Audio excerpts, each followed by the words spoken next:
Daiaya Hipi, welcome back to Criminal Justice 307 here at Sitting Bull College, our undergraduate real property course, Karadamari Machia. Today we are going to be looking at the foundations of real property, what real property has meant in American jurisprudence and has meant to different nations around the world and different communities around the world at large. I will start off by noting that much of the American jurisprudential property law system comes out of English common law, and this was a set of principles derived by the English courts since their start, effectively. Basically, a precedential-based law as opposed to a legislative-based law, a judicial formulation or interpretation of what the laws are as opposed to very precise writings within the published laws. And that might sound a little bit confusing, but basically common law is a set of principles that people generally agreed were the way that other people should interact with the world in England from the 1400s or so, maybe even earlier onward. And the early courts were courts of equity, kind of courts of fairness, for lack of better words, in England. And those courts relied on general principles of how people interact, even more than they relied on the language of the law, some of what wasn't clear at the time or wasn't publicized at the time. And obviously, this was a time period before mass printing, certainly before Industrial Revolution, made communicating via printed text easier or more efficient, I should say. And so this is a set of laws that then, when Great Britain sent individuals to the then continent it's now known as North America, that they came with these sets of principles, as did other European nations that came on to the space where Native Americans were at that time, and continued with and started these types of conquests with which we're familiar. And so when they did this, they brought these laws from their home countries, and these laws, some of them were written down in books, other ones were just these basic principles, like I said, that generally applied to how courts found people should operate. So with that, you get into early American law, and a lot of early American law was codified versions. The actual written law, if it was even codified, was codified versions. Codified just means written down into code of that common law. And gradually, states became more individually deterministic and wrote their own laws specific to what their own interests were, or what they perceived to be the interests of their citizens, etc. And sometimes made those a little bit more stringent, or sometimes veered from common law a little bit, but largely incorporated many of those common principles. Modernly, in these days, for federal law and then for state law, especially for state law, those laws have become more uniform as groups like the American Law Institute, the ALI, have gathered different legal scholars and thinkers together and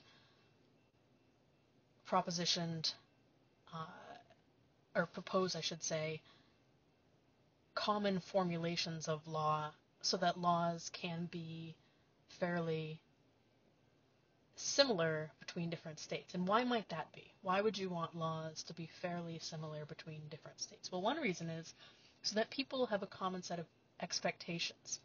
And so if you change states, you don't have a completely different formulation of what you thought was the law, because as you will learn throughout criminal justice and perhaps already know, the law is the law whether you know it or not. And so it's not as though, as a defense, you can claim ignorance of the law generally, regardless of what you know to be the law. The actual law is what's in effect, and that's often not held as any sort of an excuse for an offense. And so with property, though, we're talking about civil law. And if you were in my Indian law class this week, you might have heard during the lecture me describe the difference between civil law and criminal law, and so forgive me if you've got to hear this for the second time, but basically you've got two different types of courts, all right? And this extends in the federal system, in the state system, and also into tribal systems.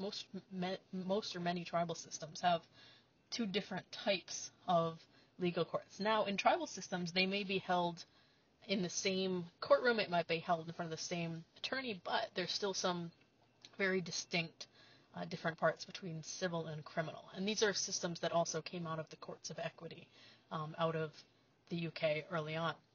And so civil law is an individual, and by individual I mean company, I mean person, I mean other entity like that, or group of people, or group of companies, etc., which is filing a complaint, which is what we might colloquially say as suing another party.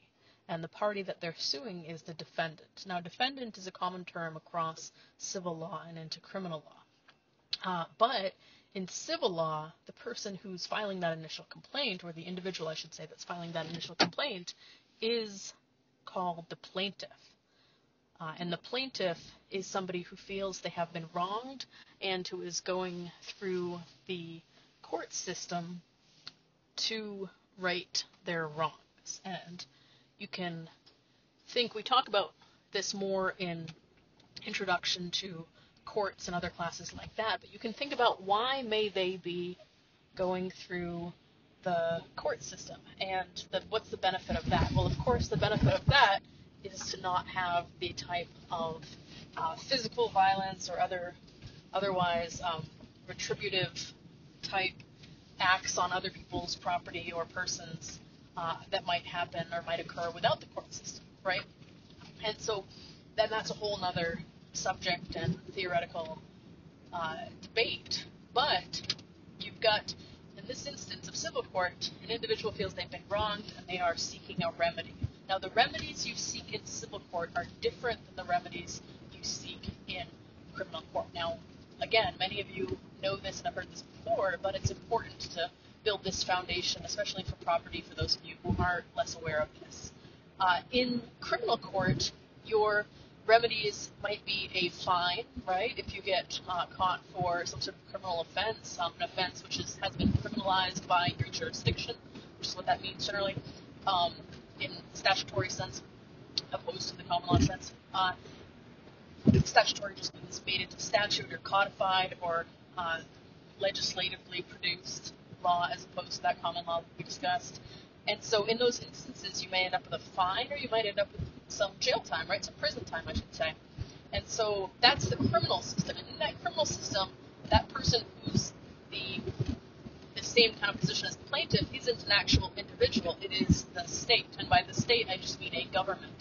Sometimes we use the words the state to refer to different nations, which is a little bit counterintuitive for those who are raised in the U.S. with states. Of course, in other countries like Commonwealth countries, which are countries that were that remained sort of colonized for a long period, like Canada, for example, or even India was a Commonwealth country. It was under the crown for a long period. In those countries, you might have different types of subdivisions within government, where you don't have just the federal government into the states. You have, for example, the federal government into a provincial government, like in Canada, right, where you have provinces. So anyway, so we use the term state sometimes to refer to nations, but in this case, in the situation of a criminal prosecution, you have the government, which could be the tribe, it could be a state as we know them in the U.S., it could be the federal government, the U.S. federal government, I should say, because of course tribes are their own federal governments. And in those instances, they are representing the general interests of society. So when they are prosecuting an individual, it doesn't matter if the victim comes forward and wants there to be a prosecution or not. The prosecutor still has discretion, and the courts, everywhere from at law enforcement level up to prosecution up to judges do have a lot of discretion to bring certain cases forward if they feel they have evidence in order to prevent future harm and to remedy the harm that has been done to society by individuals, for example, violent actions, if that's what was the situation. And then you have this remedy of like a fine or, certain amount of years in prison. In the civil law system, your remedies are a little bit different. You don't generally, or ever really, I think, and you might be able to correct me on that, have jail time as a punishment within the civil system. If somebody does something while engaged in civil litigation, which is criminal, then that might be a criminal offense and prosecutable and, able to be sentenced to jail time or something after that. However, within the actual civil system, the remedies that people are looking for are, for example, for injunctions or injunctive relief. It's a CT word, injunctive relief or injunctions. And so injunctions would be the judge telling the other party to start or stop doing something, for example. And so if you have John Brown walking onto your land and cutting down your trees, you might want an injunction. You might want the court to tell him to stop doing that. And if he defies the injunction and defies the court, that might be a criminal offense, actually, or that might lead to more actions against him, I should say. You might also want, you might also want some sort of monetary relief. All right, so John Brown's been coming onto your property and cutting down trees, and he has cost you the value of that lumber, which is, let's say, $1,000 plus the cost of planting all new trees to try to get those trees back, another $1,000. And so you want $2,000 plus he's caused you some sort of pain and suffering, whatever. So maybe you want a little bit more, something like that. We call that basically intentional infliction of emotional distress. Maybe he was doing it as an act of revenge and doing it in a really awful way that intended to bring you emotional distress. There are specific factors to that. It's not as simple as some make it sound. And so those would be examples of the types of relief you would seek in a civil system. And the reason for me bringing all of this up and spending all of your time talking about this is because that the real property that we're talking about, generally you're going to find this within the civil courts, all right? Now, again, in whatever jurisdiction you're in, it might be that the civil court is the same as the criminal court, but there are just these separate set of sort of rules regarding how the court operates, as well as different types of relief that can be sought, etc. And so, all right, so you've got a real property dispute. What is real property? That is a main question of our class today. What is property in general? What is property required? So let's think about things. Let's think about the idea of ownership, all right? So that's a word that we'll be using throughout this semester. We have a landowner, we have a house owner who's effectively probably a landowner as well, right? Because if the house was able to be moved and was mobile in some other sense, maybe it would look a little bit more like personal property. We have these ideas of personal property versus real property. We also want to be considering if somebody might not own something, but somebody might be holding it, or somebody might be carrying it, or somebody might be living in it, despite not owning it. And that situation, right, it looks a lot more like possession or custody. And so those are other words that we're going to hear on repeat throughout the semester. Possession, custody, in comparison to ownership, and what does that look like, and what does that mean, and how do those laws differ, all right? So we've got these ideas of property. Let's dwell on that for another moment still. Property creates wealth, doesn't it? That's something that has long been thought from, especially a Western perspective, by which I mean a perspective that comes out of Europe and modernly the American or the United States as well. And so a perspective that, to build wealth, that you need to do so by acquiring property. And actually, conceivably the wealth itself is a form of property. It used to be anyway. So it used to be that you owned, say, gold if you were in Europe, right? And this is, I'm of course speaking from from the places where this property law originates, and it is out of Europe. And so if you owned gold, that gold was your own, right? Now, of course, these days, I believe that all money is probably technically owned by the federal government, and you have some sort of possessory interest. And so that's, you can't be destroying or creating, U.S. bills, dollar bills, or something. But you are able to possess them and use them. And so land is sort of the same way throughout this system. Land is something that people could put money into and thereby transfer that money to other people, including to their children.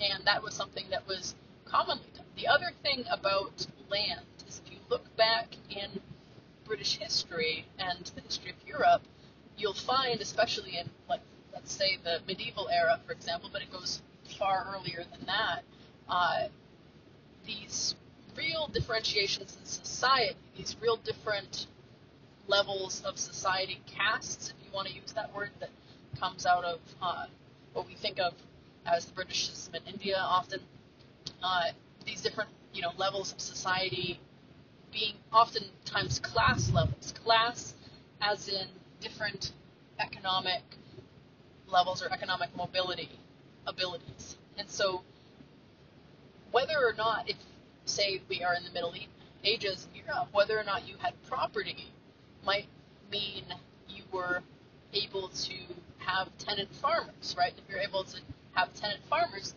they are making use of your land, and they're also paying you for it. So you're able to build wealth without having to do the farming yourself. Now, if you think about present-day Standing Rock, for example, it's still oftentimes similar, right? It's not often the case with trust property that is split among tribal members, because it's split generally between so many tribal members, and then also sometimes the leases negotiated are fairly slim. And in those situations, it's not that there are people necessarily living on the land as there were in those tenant farmer days in Europe, but these days it's generally, running cattle or doing haying or whatever on the land. And so in those instances, though, you still have these different kind of classes created, right? There's the people who own the land and who don't maybe have to do as much of the physical work, and then there's the people who don't have the wealth to own the land, or have decided not to own it for other reasons, but oftentimes don't have the wealth to own the land, or are unable to own the land otherwise. And you have that, as in that comparison, right? And so you do have the people, for example, who are able to not work the land, be able to do other things, earn more income, and maybe even buy more land with that money, and then create a bigger, what we call a class divide, all right? And so these are systems of property. Now, I'm going way above and beyond at this point, these basic questions, but these basic questions involve, how do we look at ownership of land or of items or whatever, and then how can we convey that, if we want to, for some sort of value, right? How can we sell land, or even if it's personal stuff, sell gold or sell whatever else, get some sort of value from some sort of market out of it. And then also, not only how can we convey it, how can we make use of it? What are our abilities within? What are our rights? Sometimes we use in property law this analogy of a bundle of sticks. And so you have certain rights with property, and you might also have certain responsibilities. How can we prevent other people from using it, right? That's a big thing. What is ownership? Ownership is the ability to have sole control over something, right? Or if not sole, at least some control over something. And that level of control might depend on how many sticks you have in that bundle, to further that analogy, but it might also include, your right to keep somebody off that land if it's land, or your right to limit the usages of land by other people. So these are all sort of big property law considerations. Other property law considerations, which we'll be looking into this semester, are the right of the federal government to do what it wants with land. What does it mean if the U.S. federal government, what does it mean if a country wants to do something to someone's property?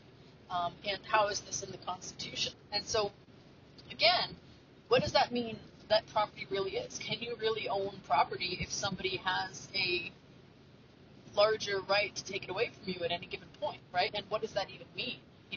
Is this whole idea of owning property much more transitory than we think?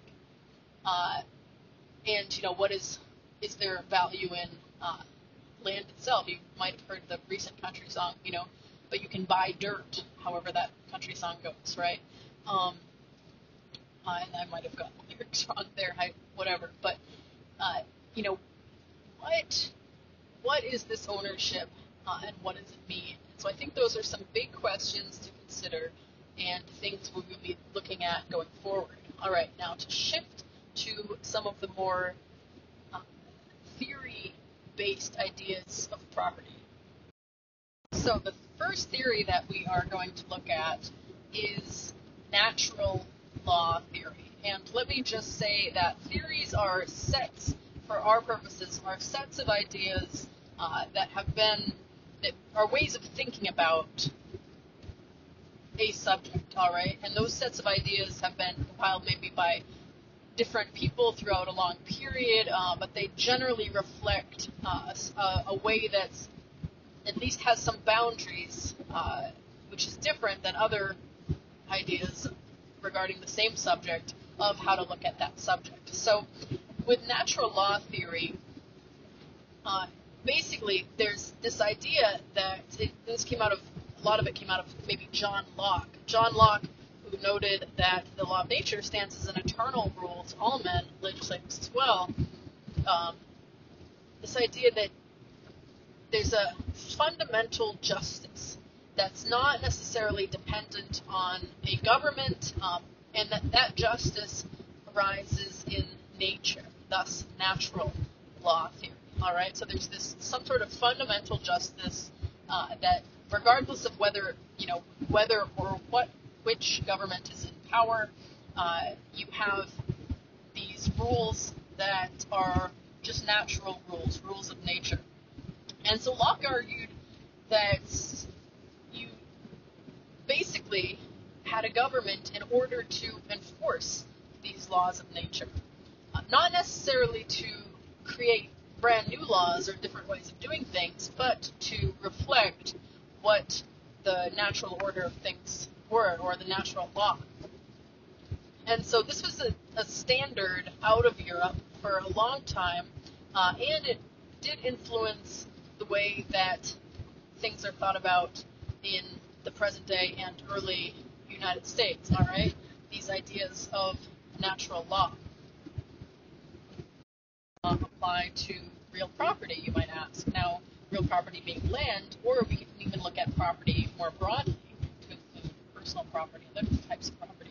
And so, if you have these systems which are intrinsic to human nature, fundamental to human nature, and that occur in societies in many locations, and that are in certain inherent rights, let's say, that each person might have. These are sort of these natural rights, or part of this natural law system.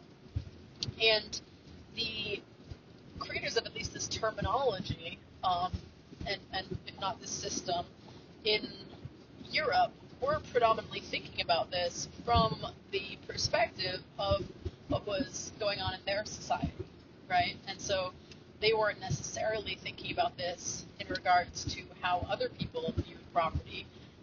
But, it's a mistake to suggest that there wasn't property law throughout governments in other places. And as we note in the Macintosh case, which we'll talk about in class, and maybe later on this lecture, I'll see. As we note in that case, indigenous people in the Americas and in North America weren't considered to basically have even governments, really, at first. Although, in the last case that we'll look at, the Worcester versus Georgia case, you'll note that Justice Marshall actually comes around and says, but wait, in order to have done these treaties, in order to have, interacted with the state or with the government, the state of Georgia or the U.S. government in these government-to-government ways, as parties capable of treaty making or other agreement making, for example, like clearly there were governments there. But in the early case that we'll look at, the Macintosh case, the Supreme Court, through Justice Marshall, effectively says, no, tribes didn't have any sort of property rights, and even questions, as happens in the next decision as well, on the breadth of sort of tribal government in a sense. But clearly the tribe had a government, right, and had a way of operating. Now, the government might not have looked like, in the case of Cherokee Nation I am meeting, might not have looked like a government out of Europe at the time, but it was nonetheless, governing effectively, because the tribe was functioning and had been functioning since time immemorial, right? There hadn't been the need to impose a European-style government, and arguably there wasn't even when Europe did invade. And there also were property rights. Now, they might not have looked the same as the property rights of Europe, okay? And they might have been subject to different sort of rules, even if they were sort of not,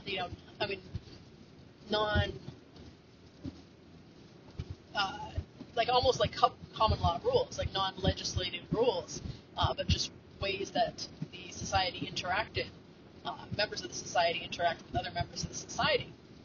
What does that mean? You're thinking, well, what does that even mean? So basically, if you were Sitting Bull, for example, and you had accomplished the feats which had gotten you each of the feathers in your war bonnet, right? And we know that those feats were no small feats, that those were enormous tasks or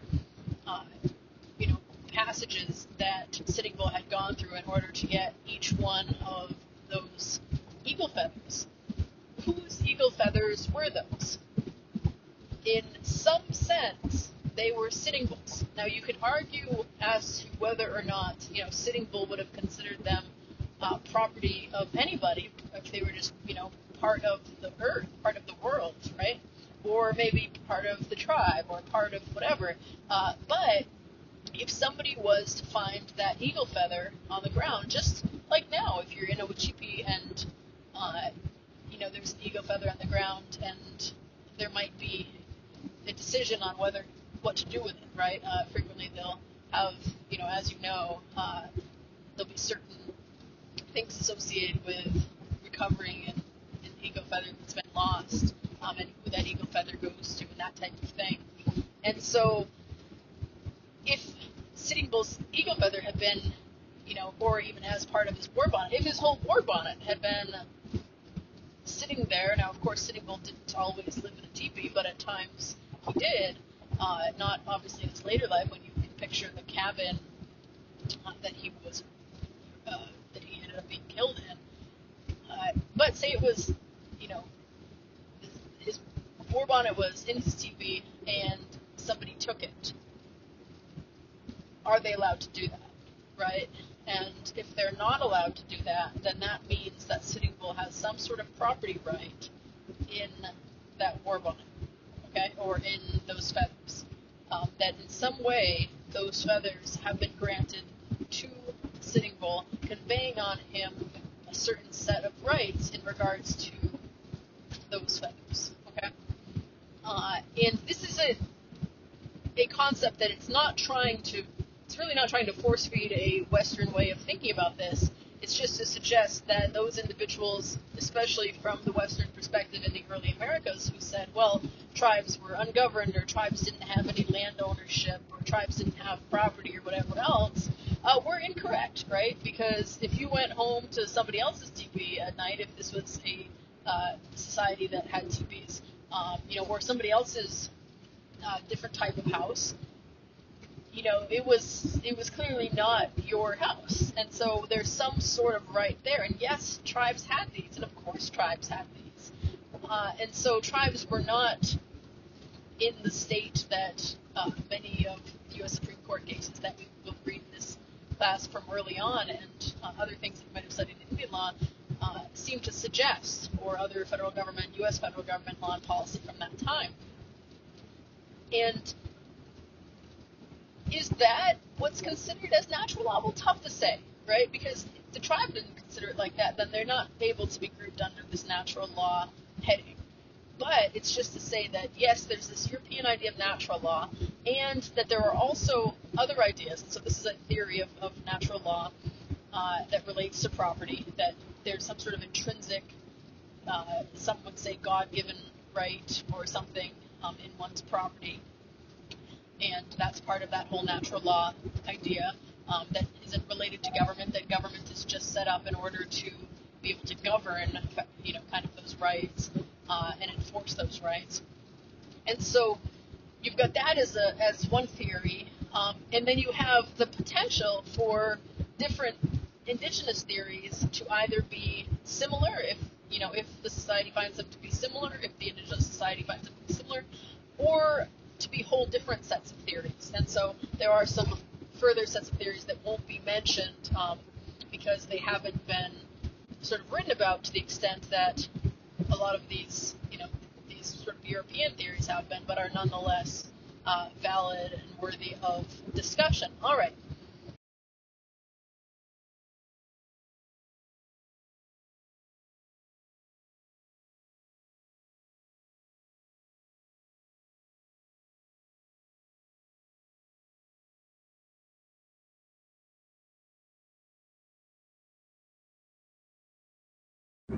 So we've gone over 3 ideas of property law. We've gone over the natural law theory, this idea that property rights and other rights, responsibilities, duties related to property are naturally occurring within humanity or humankind, and therefore they would exist regardless of if there was any sort of government infrastructure supporting them.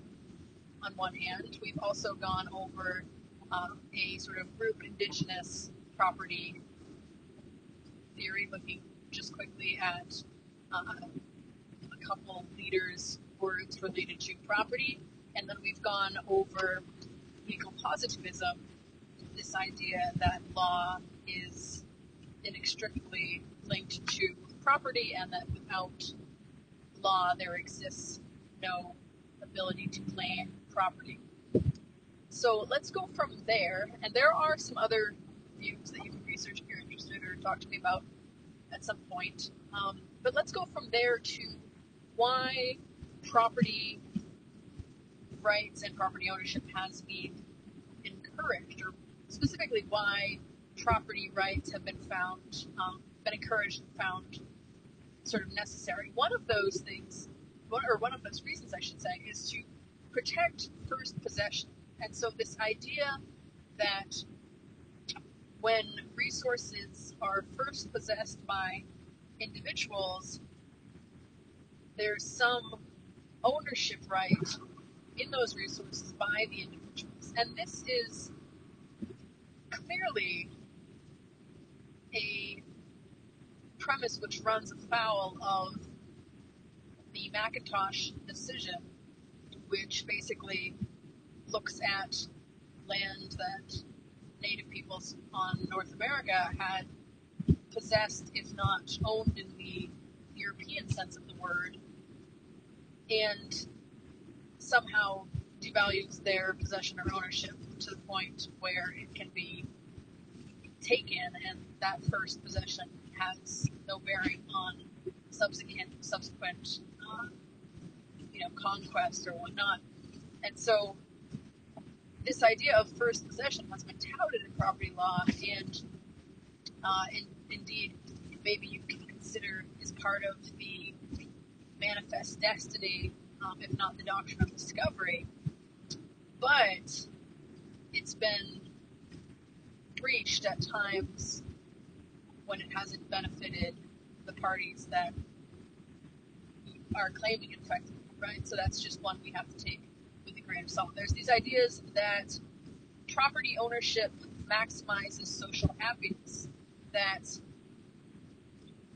when individuals recognize each other's property, they can maximize overall happiness. If we had to put this into a theory, like we were talking about with the natural law theory and with the legal positivism theory, we might say that this is sort of a utilitarianism theory, that the more people who have their own property that they can own, the more society benefits from having maximized the happiness of the most individuals. Now, this is a set of ways of thinking that was much more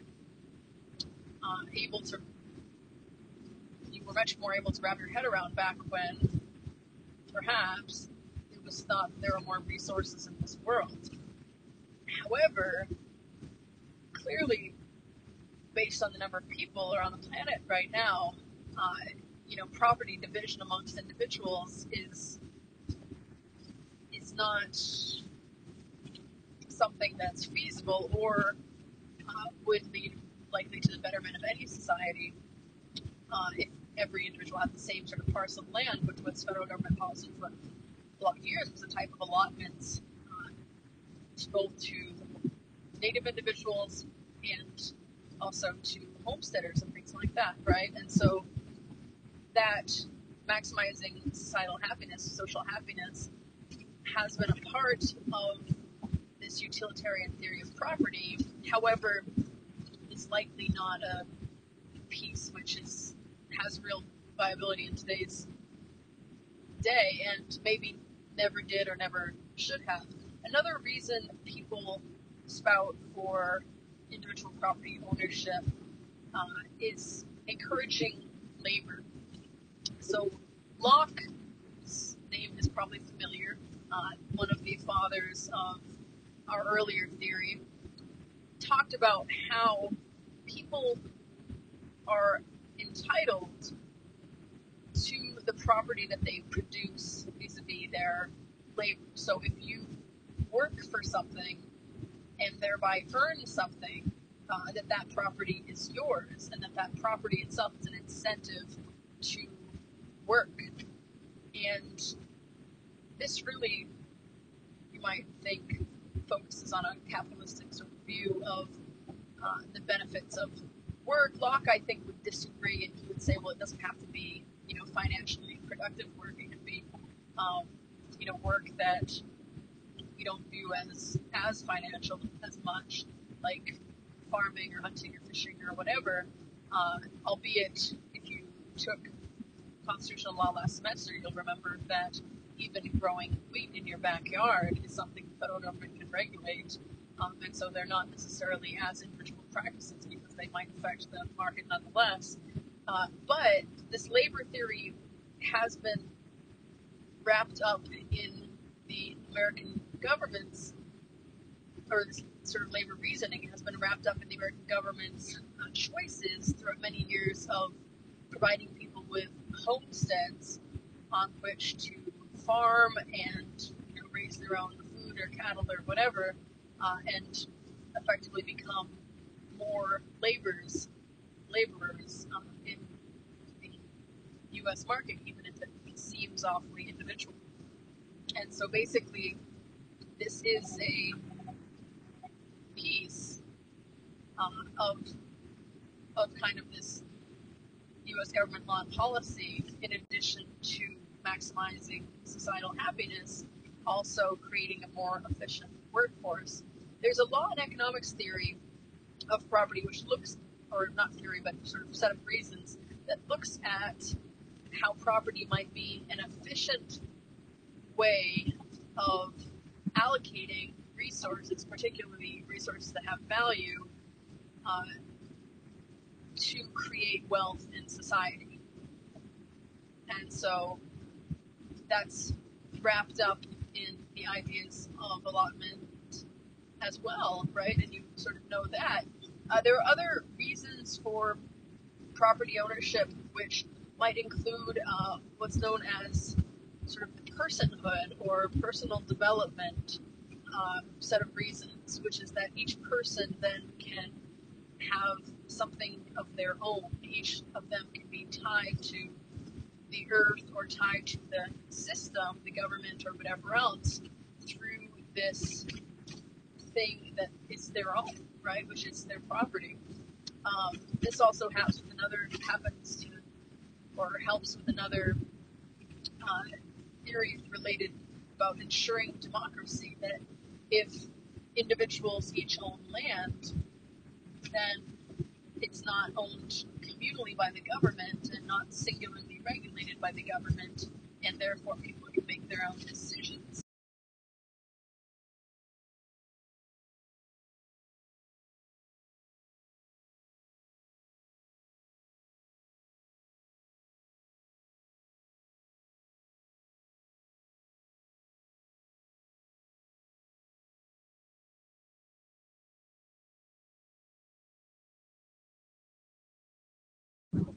So we've talked about Johnson. Let's talk about Macintosh for a second. And this is the way that I've heard this case discussed before, so I recommend, if you'd like to learn more about this, you can listen. There's a professor who talks a lot about these cases, Mr. Robertson, and there's some kind of interesting information out there related to this case in particular. But so Macintosh is a naturalized American. He's originally from Scotland, and he has been the treasurer in the state of Indiana, and he's done a lot of things. But he also, he's married a former slave or an escaped slave, I don't recall, a black woman who actually has a number of criminal offenses for battery, and so he's a character, and he's obviously a strong, independent person. It seems as though she is too, and he is not overly enthused about what the land speculators have done and all of the property owners in Illinois.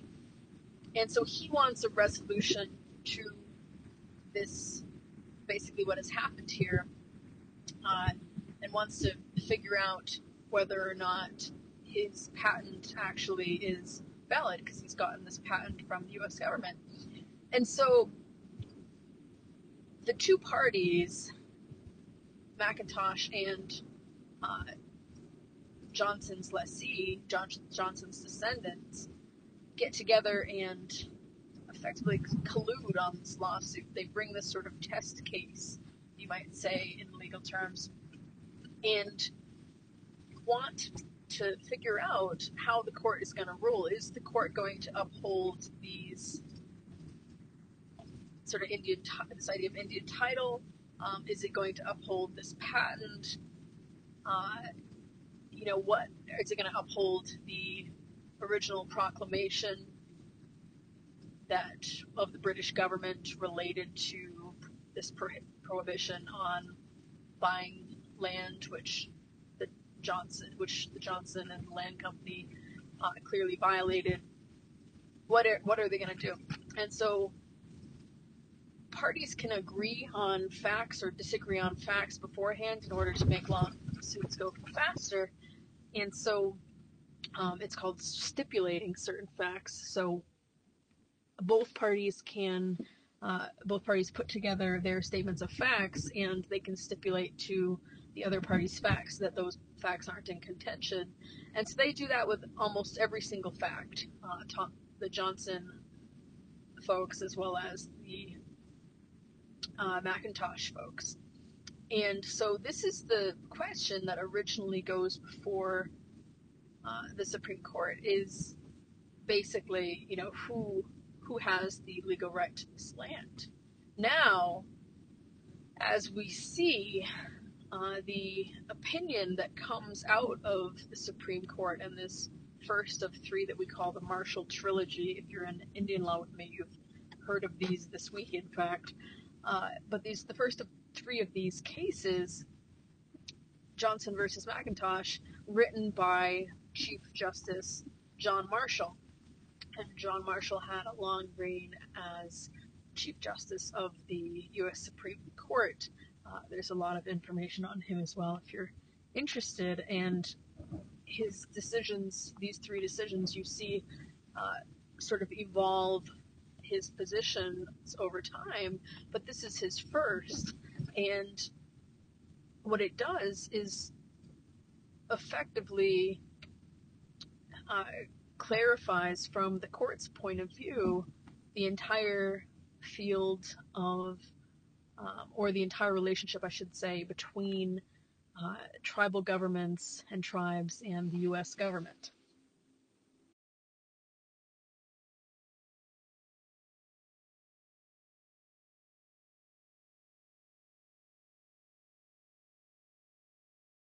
There also were property rights. Now, they might not have looked the same as the property rights of Europe, okay? And they might have been subject to different sort of rules, even if they were sort of not,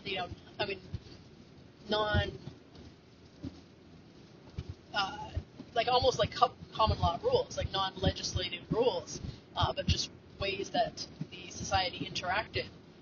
Members of the society interact with other members of the society.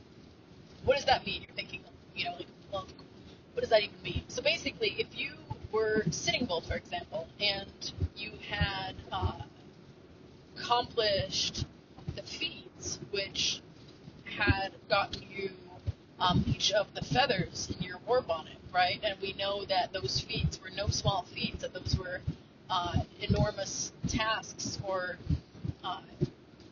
passages that Sitting Bull had gone through in order to get each one of those eagle feathers. Whose eagle feathers were those? In some sense, they were Sitting Bull's. Now, you could argue as to whether or not, Sitting Bull would have considered them property of anybody if they were just, part of the earth, part of the world, right? Or maybe part of the tribe or part of whatever. But if somebody was to find that eagle feather on the ground, just like now, if you're in a Wichipi and, there's an eagle feather on the ground and there might be a decision on what to do with it, right? Frequently they'll have, as there'll be certain things associated with recovering an eagle feather that's been lost, and who that eagle feather goes to and that type of thing. And so if Sitting Bull's eagle feather had been, or even as part of his war bonnet, if his whole war bonnet had been sitting there, now of course Sitting Bull didn't always live in a teepee, but at times he did, not obviously in his later life when you can picture the cabin that he ended up being killed in. But say it was, his war bonnet was in his teepee and somebody took it. Are they allowed to do that, right? And if they're not allowed to do that, then that means that Sitting Bull has some sort of property right in that war bonnet, okay, or in those feathers. That in some way those feathers have been granted to Sitting Bull, conveying on him a certain set of rights in regards to those feathers. Okay, and this is a concept that it's really not trying to force feed a Western way of thinking about this. It's just to suggest that those individuals, especially from the Western perspective in the early Americas, who said, well, tribes were ungoverned, or tribes didn't have any land ownership, or tribes didn't have property, or whatever else, were incorrect, right? Because if you went home to somebody else's teepee at night, if this was a society that had teepees, or somebody else's different type of house, it was clearly not your house. And so there's some sort of right there. And yes, tribes had these, and of course tribes had these. And so tribes were not in the state that many of the U.S. Supreme Court cases that we will read in this class from early on, and other things that you might have studied in Indian law, seem to suggest, or other federal government, U.S. federal government law and policy from that time. And is that what's considered as natural law? Well, tough to say, right? Because if the tribe didn't consider it like that, then they're not able to be grouped under this natural law heading. But it's just to say that, yes, there's this European idea of natural law, and that there are also other ideas. And so this is a theory of natural law that relates to property, that there's some sort of intrinsic, some would say God-given right or something in one's property. And that's part of that whole natural law idea that isn't related to government, that government is just set up in order to be able to govern, kind of those rights and enforce those rights.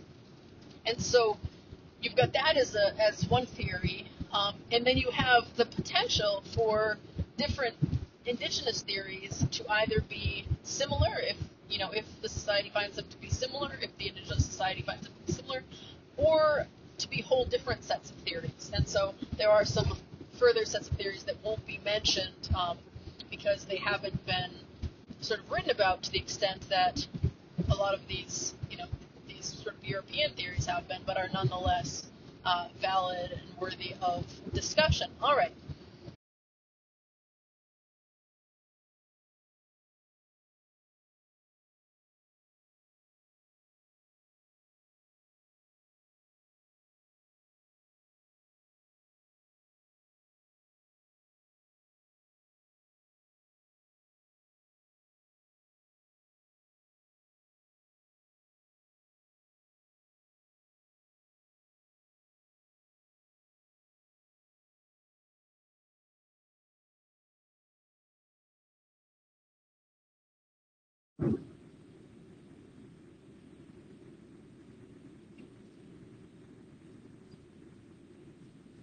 All right, so now on to the theory of legal positivism.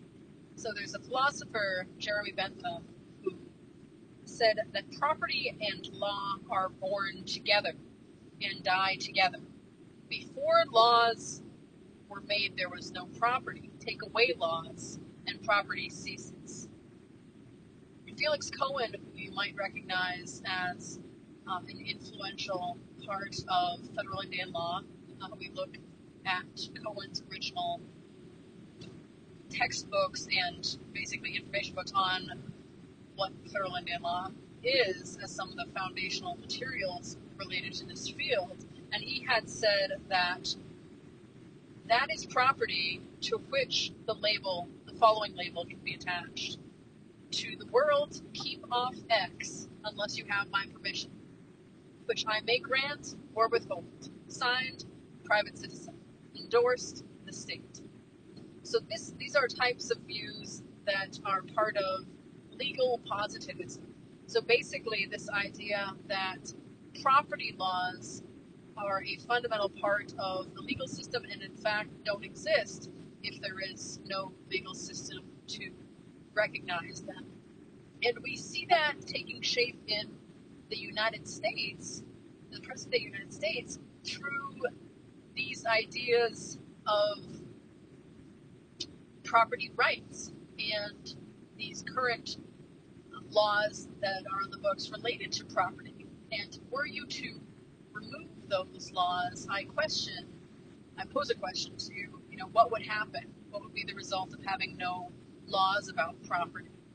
would people then still have property? If they wouldn't, or wouldn't after a period, then, is it really related to law? But at the same time, if there's any sort of rules that you begin to enforce, that is basically instituting some sort of law and furthering this possibility that law is so inextricably linked to property that property can't necessarily exist, or property rights, etc., can't necessarily exist without law.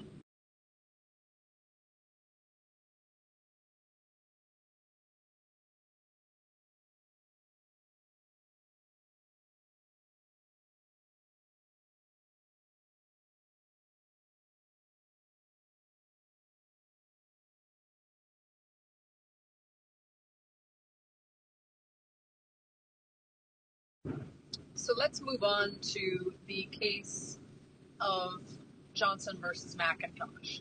All right, so in this case, we have Johnson, and Johnson is not actually the original Johnson who bought the land in 1773 and 1775, and I'll talk about those transactions in a second, but actually a descendant, as is the other named plaintiff in the suit.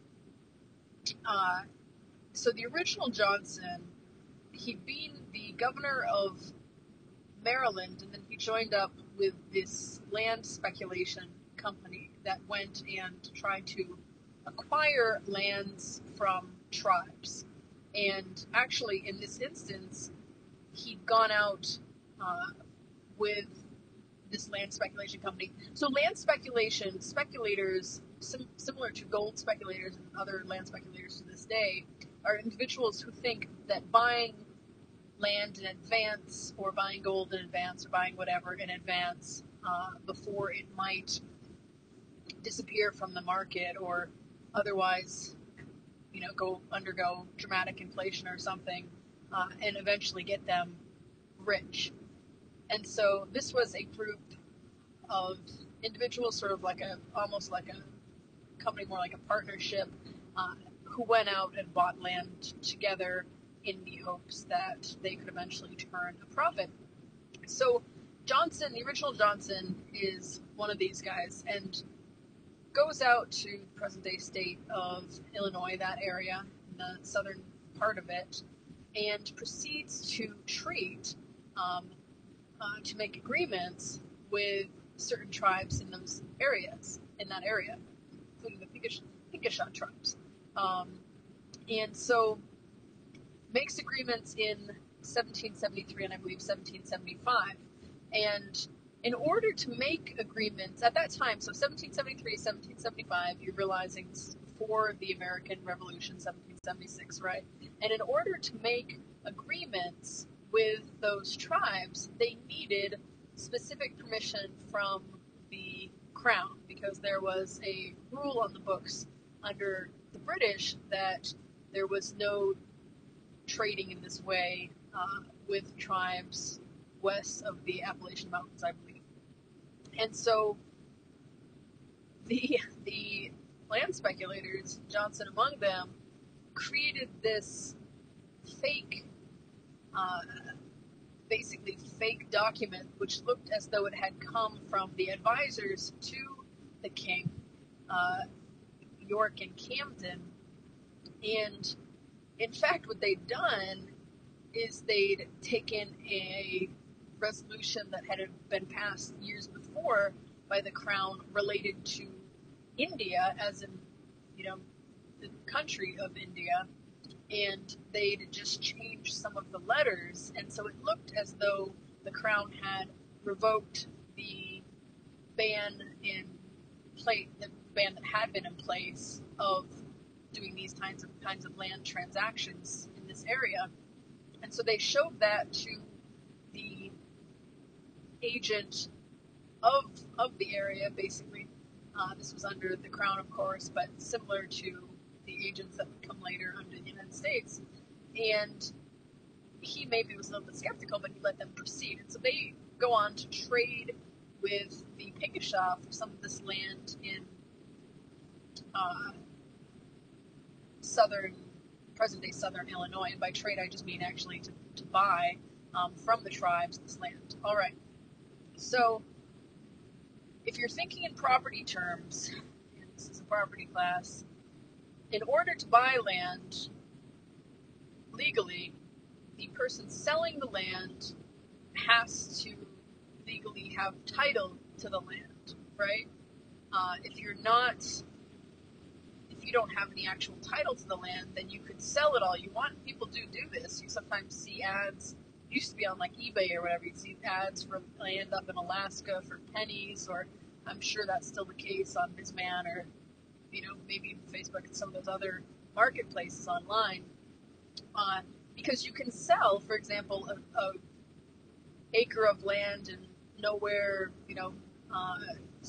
maybe northeast New Mexico that no one's been to, and you can sell it to somebody from North Dakota or Minnesota or whatever, and maybe you don't have actual ownership of it, but you get the money and then you flee town or whatever, and thereby make money. And until that person actually goes to try to get either try to possess the land, or goes down to it, or tries to otherwise use its ownership, they might not realize that they've been duped.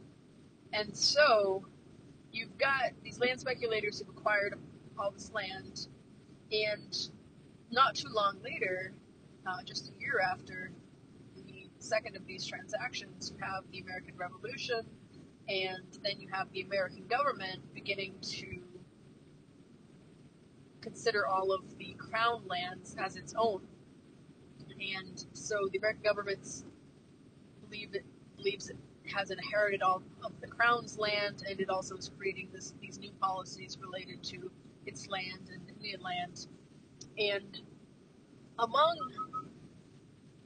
these ideas are these patents that the U.S. government begins to give out for individuals to have land. And this is a practice which continues on for over 100 years after this point, right? This is a practice that affects tribes later on when the federal government decides to allot tribes. And so some of the theories that we've talked about for property ownership are part of the compelling reasons why the government has decided to do this, why it considers it to be important. And among these patentees, among these individuals who the government grants a land patent to, is our Macintosh.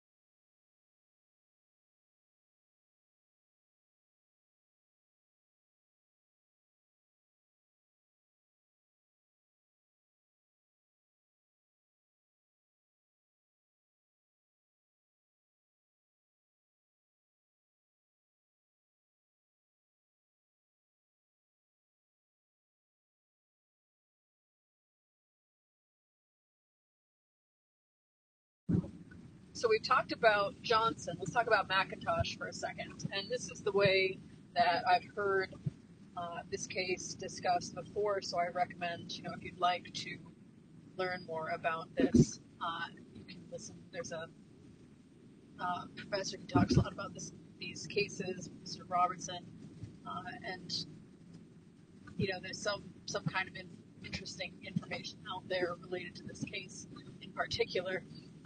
But so Macintosh is a naturalized American. He's originally from Scotland, and he has been the treasurer in the state of Indiana, and he's done a lot of things.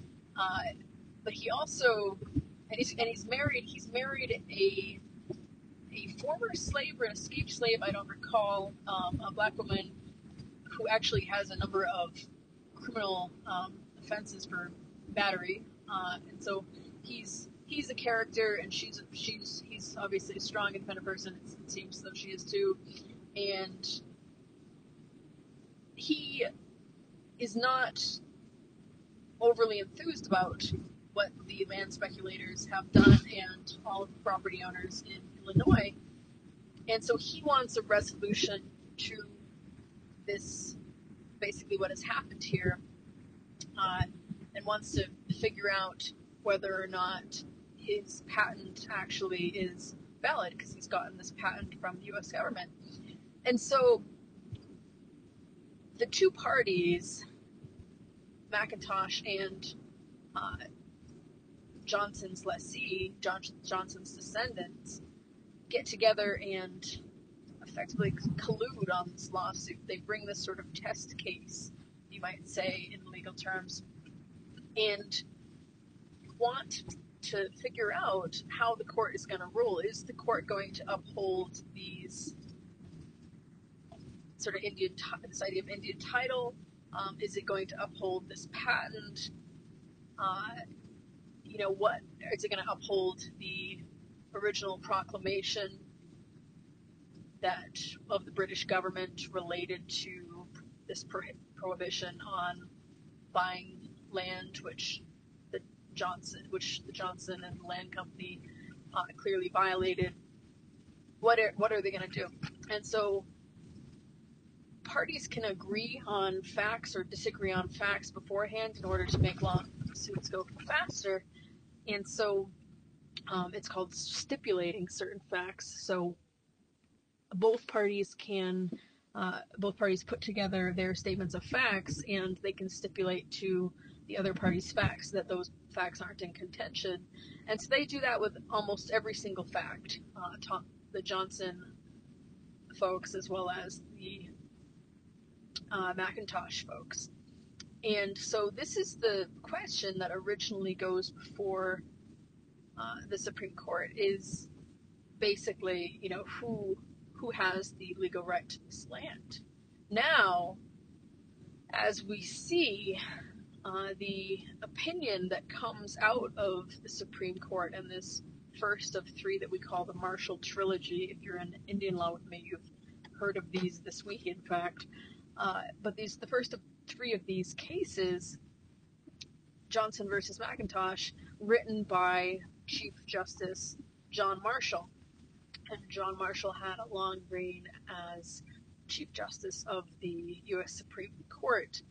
There's a lot of information on him as well if you're interested. And his decisions, these three decisions, you see sort of evolve his positions over time, but this is his first. And what it does is effectively clarifies from the court's point of view the entire field of, or the entire relationship, I should say, between tribal governments and tribes and the U.S. government.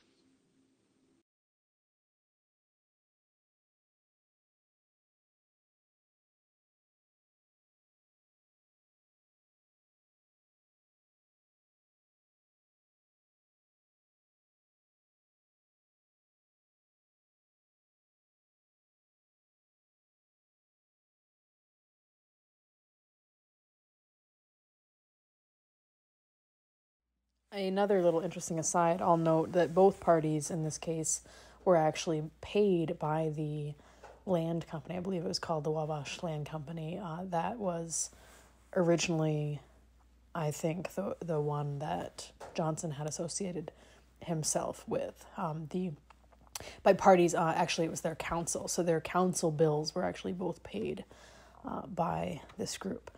But, all right, so I want to share with you, as we get into what the case means for Indian country, as well as for tribal lands across the U.S.,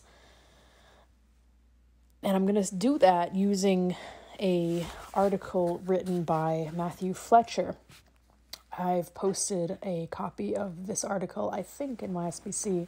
It's called The Iron Cold of the Marshall Trilogy. Matthew Fletcher, of course, is one of the greatest modern minds of Indian law. He's at Michigan State University College of Law, and he's the director of their Indigenous Law and Policy Center.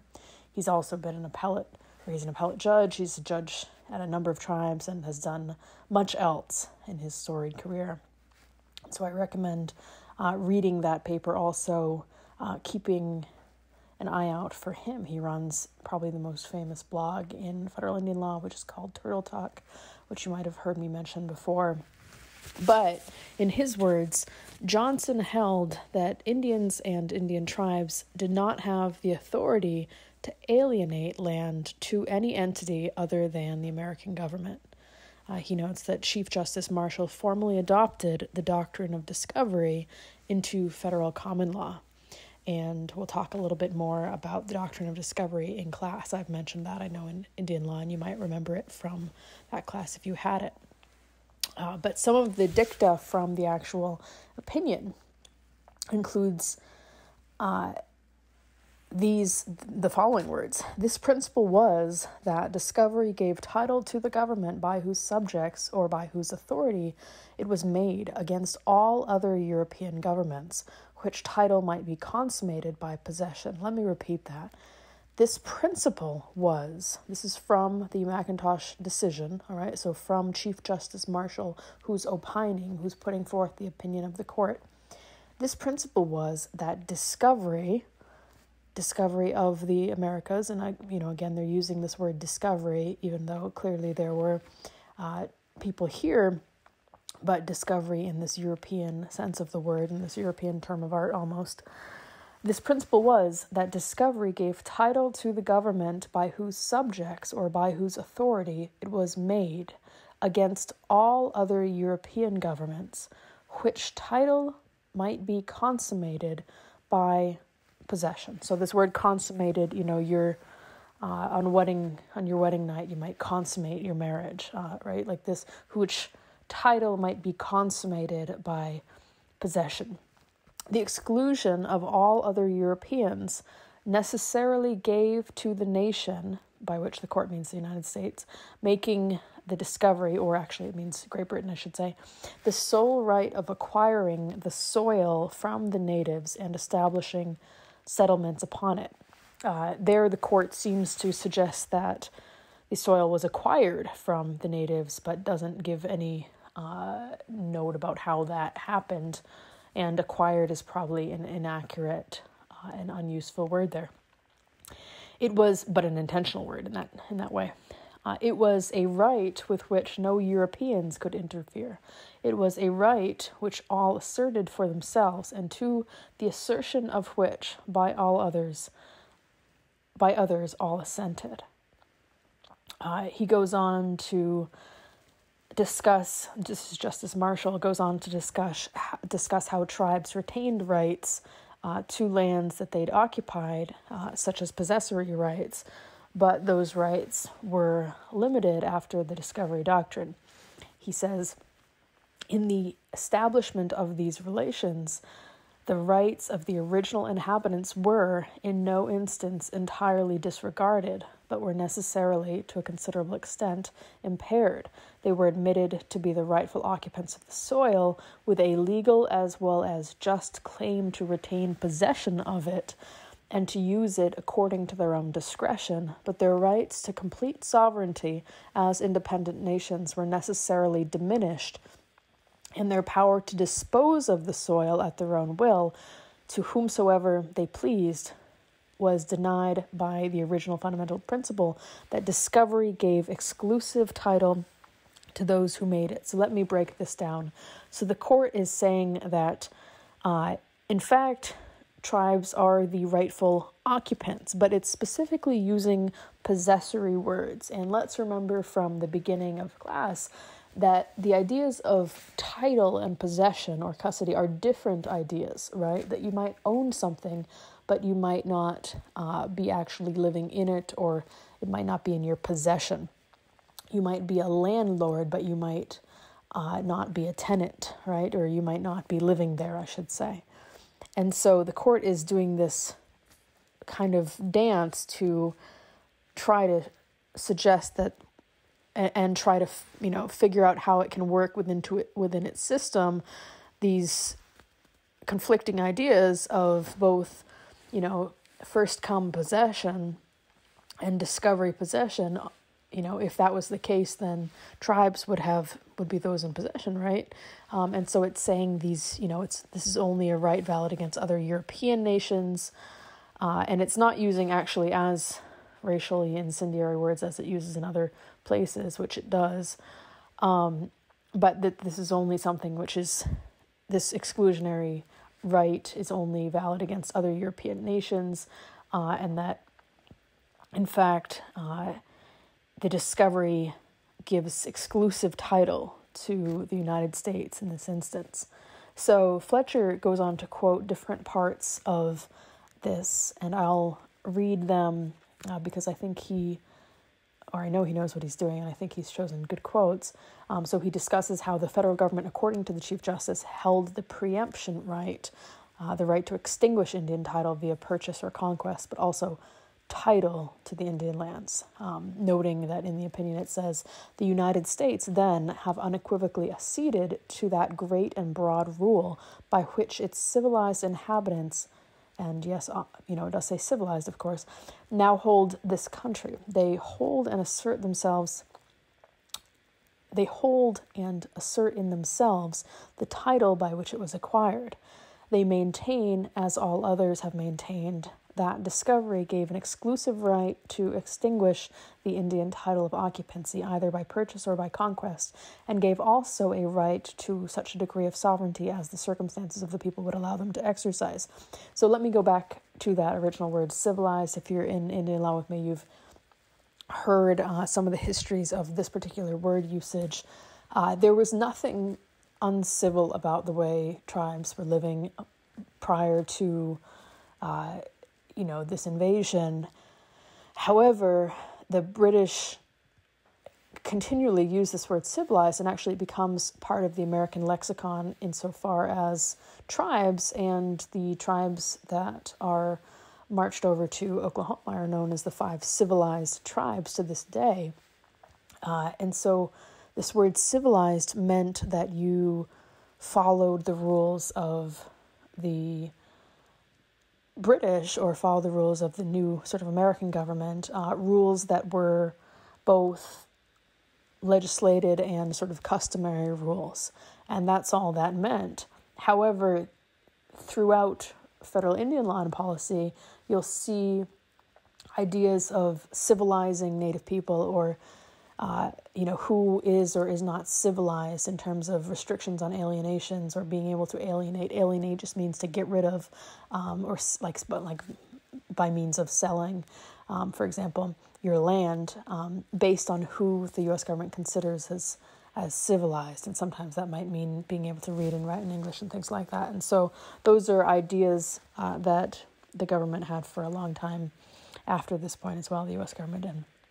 All right, so the Chief Justice goes on to say that holding tribal members, unlike that, or basically that, I should say, the Chief Justice goes on to say in the holding, which is in the opinion, and again, this is coming poorly quoted now from Matthew Fletcher's work, but that Indians, unlike the non-Indians, had lesser rights to lands because they would eventually assimilate. And so he notes that the title by conquest is acquired and maintained by force. The conqueror, this is Justice Marshall writing, the conqueror prescribes its limits. Humanity, however, acting on public opinion, has established as a general rule that the conquered shall not be wantonly oppressed, and that their condition shall remain eligible as it is compatible with the objects of the conquest. Most usually they are incorporated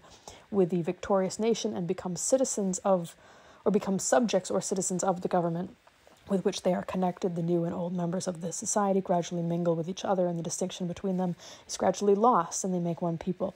Where this incorporation is practicable, humanity demands, and a wise policy requires, that the rights of the conquered to property should remain unimpaired, that the new subjects should be governed as equitably as the old, and that the confidence in their security should gradually banish the painful sense of being separated from their ancient connections and united by force to strangers.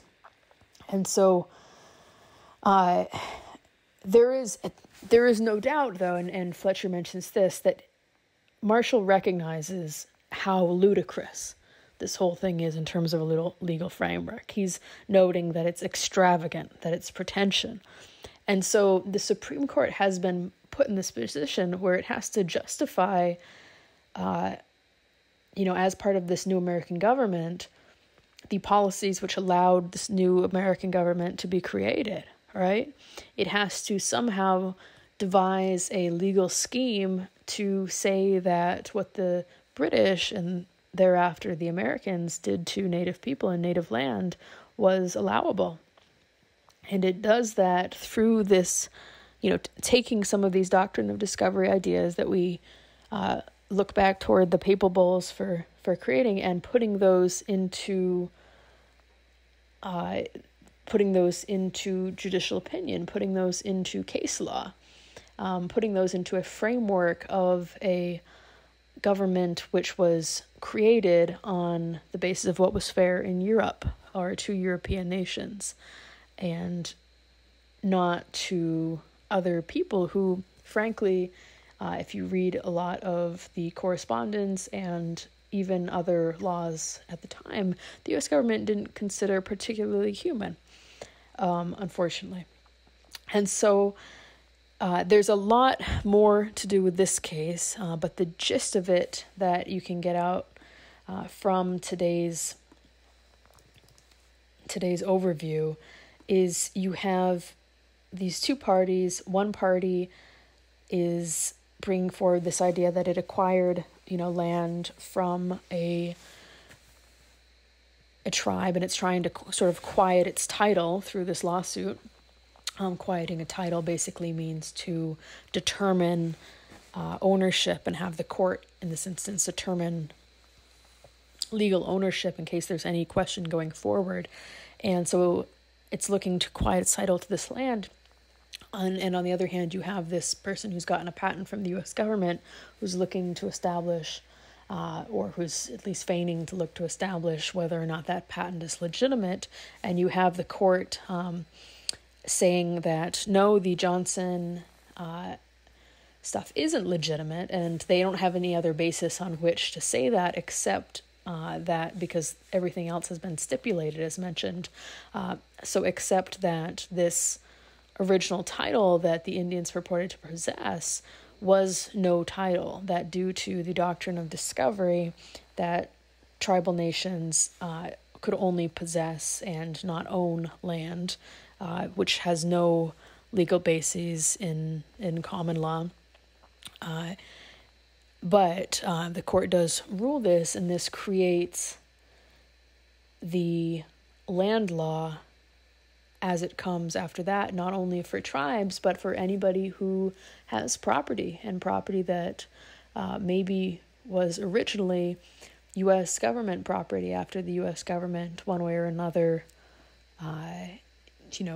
acquired it through either removal or, in some cases, massacre, or whatever else, whatever other interactions with tribes. So this is the basis of land law in the United States.